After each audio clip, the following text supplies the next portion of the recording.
Good morning. I had wanted to respond to your accountability questions. So, for accountability buddies.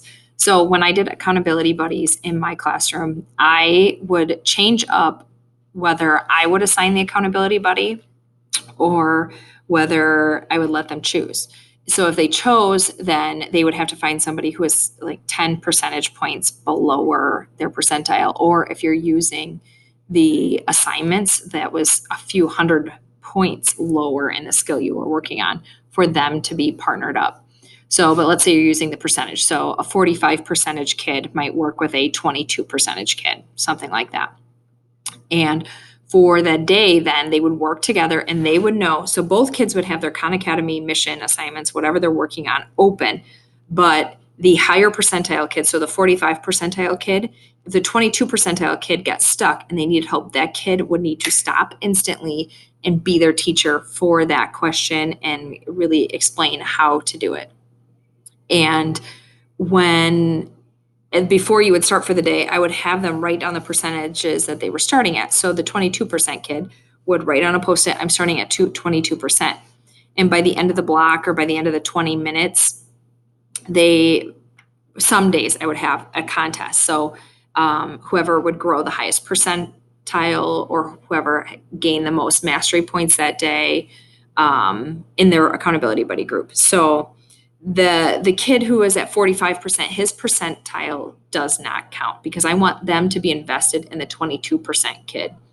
So the 22% kid, if he grew to 26%, that was a 4% increase that day. And they might be the winner for the day, unless there's a kid who grew 5 or 6% that day.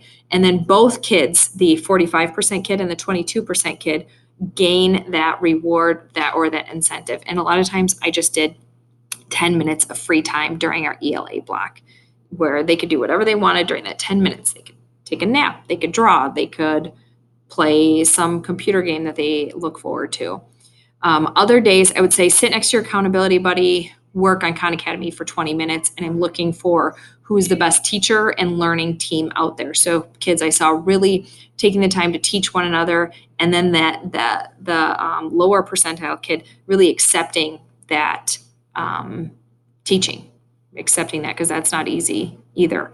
So really rewarding both the teacher student and the learner student in those groups. So I would change it up day to day, week to week when I did accountability buddies, but they really got into those contests where whoever could grow the most. And then it was really cool because then it formed better relationships between different types of learners. And like that 22% kid, when they grew up on their own, I saw them going and checking in with some of their previous accountability buddies and saying, hey, 45% kid, guess what? I'm at 32 now. And that 45% kid was so happy for that kid. Like, oh my gosh, that's awesome. Keep going. Because, and if I found a group like last year, I found a dynamite group that was just killing it together. They worked together so awesome. I'd let them work together pretty much the whole year. Why would I stop that? They were doing so great. I would mix up some of the other groups, but a struggling learner was really helping a high achieving learner was really helping a struggling learner, and they were just killing it together and just a great team. And they formed a really great friendship through that too. So yeah, it's very flexible, but I hope that answers some of your questions. I just did it on a post-it note, having them write down their beginning percentile. If I wasn't sure about some students, if they'd be completely forthcoming with their actual percentile, I would check in with those students really quick before I started the math block and started playing my groups. But, it would be cool if you had like a weekly sheet that they could sign in on, or a half sheet that was already prepared that said starting percentile, ending percentile, and then they could turn it in kind of like an exit slip too. So that's a cool idea to think about trying too. So hope that helps. Keep sending questions my way.